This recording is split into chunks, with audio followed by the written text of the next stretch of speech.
Hello guys, welcome back to my another mini blog. তো আজকের ব্লগটা ছিল অষ্টমী নিয়ে। হ্যাঁ, এটা চন্দননগরের জগদ্ধাত্রী পুজোর অষ্টমী। আমরা গেছিলাম অষ্টমীর দিন, কারণ তার আগে টাইম পাইনি আর রোজ যাওয়াটা পসিবলও হয় না। তো তাই জন্য আজকে সব ভাই বোনেরা মিলে গেছিলাম। যাই হোক, তো এটা প্রথম প্যান্ডেল আর এখানে ডেকোরেশনটা দেখানো হচ্ছে। আর এই হচ্ছে প্রথম ঠাকুর, দর্শন করে নাও তোমরা সবাই।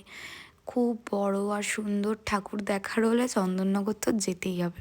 প্রতি বছর চন্দননগর একটা দিনও অন্তত না গেলে আমার শান্তি হয় না। তো প্রথম ঠাকুরটা দেখে নেবার পরে আমরা হাঁটতে হাঁটতে যাচ্ছি অন্য ঠাকুরের দিকে।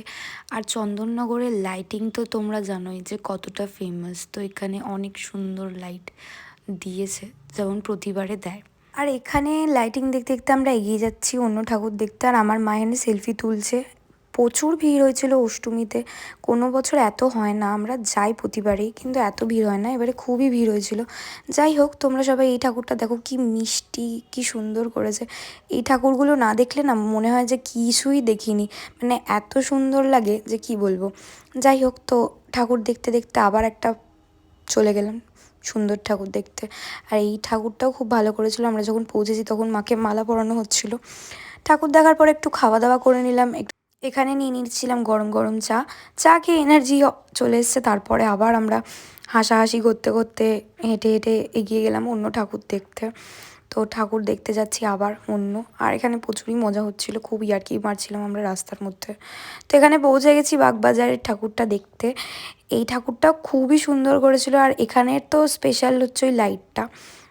তো তারপরে একটু নিজেকেও দেখিয়ে দিলাম আমরা যে কেমন লাগছে। আর ও এত ক্যামেরা তোলাচ্ছে, তাই আমি ওকে বলছি এত নাড়াস না, আমাদের দেখা যাবে না। দেন তারপরে এইখানে নিয়ে চলে গেল আমার ভাই আমার জোরজবস্তি এই লাইটিংটা দেখাতে। শুধু এই লাইটিংটা দেখার জন্য আমাকে এক্সট্রা, মানে কতটা যে হাঁটতে হয়েছে ধারণার বাইরে। ওখানেই অর্ধেক এনার্জি শেষ। তারপরে আর বেশি দূরে যেতে ইচ্ছা করছিল না। আর এই ঠাকুরটাও দেখলাম, খুব সুন্দর দেখতে। এই করতে করতে স্ট্যান্ডে পৌঁছে গেলাম। স্ট্যান্ডে গিয়ে আমরা ফটো ভিডিও তুলছিলাম। তো তুলতে তুলতে এখানে ওদেরকে দেখাচ্ছি, ভাই বোন, এটা হচ্ছে বান্ধবী, আর এটা হচ্ছে আমার মা, সবাইকে দেখিয়ে দিলাম। তো স্ট্যান্ডে গিয়ে সবাই বলছে যে আজ যাবো না, একটু রেস্ট নেবো, তারপর যাব। আমরা আরও ঠাকুর দেখেছিলাম, কিন্তু আমার ফোনে সেদিনকে আর চার্জ ছিল না, তাই এইটুকুই হয়েছে রেকর্ড। আর আজকের ব্লগটা এখানেই শেষ করছি। তোমাদের সাথে দেখা হবে নেক্সট ব্লগ।